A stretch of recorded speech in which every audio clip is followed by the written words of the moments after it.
અબડાસા તાલુકાના પિંગલેશ્વર ખાતે વિશ્વ હિન્દુ પરિષદ ધર્મ પ્રચાર સેવા વિભાગ દ્વારા ગૌશાળા ખાતે લીલો ઘાસચારો અને 2000 જેટલી રોટલીનું વિતરણ કરવામાં આવ્યું.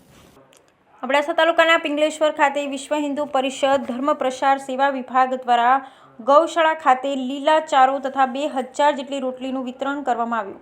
સૌરાષ્ટ્ર પ્રાંત ધર્મ પ્રચાર ટોળીના જગદીશસિંહ ગોહિલે જણાવ્યું હતું કે વિશ્વ હિન્દુ પરિષદ દ્વારા સમયાંતરે આવા સેવા કાર્યો કરવામાં આવતા હોય છે. ધર્મ પ્રચાર જિલ્લાના અધ્યક્ષ રામજીભાઈ કોહલીએ જણાવ્યું હતું કે આગામી દિવસોમાં સેવા સાથે સનાતન વૈદિક સંસ્કૃતિનું પ્રચાર કરવામાં આવશે. આજના કાર્યક્રમમાં મહંત પરસોત્તમ ગિરિબાપુ, જગદીશ ગોહિલ, રામજીભાઈ કોહલી, પરસોત્તમભાઈ કોહલી, બુધાભાઈ ફુલરા, આત્મરામભાઈ, સોમચંદભાઈ, મહેન્દ્રભાઈ સમૈયા, પરેશભાઈ ચંદ્રિયા, પરબતભાઈ સમૈયા, કિશોરભાઈ સમૈયા, જયરામભાઈ સમૈયા સાથે વિશ્વ હિન્દુ પરિષદ અને બજરંગ દળના મોટી સંખ્યામાં કાર્યકરો જોડાયા. Bureau report Rameshbhai Bhanushali.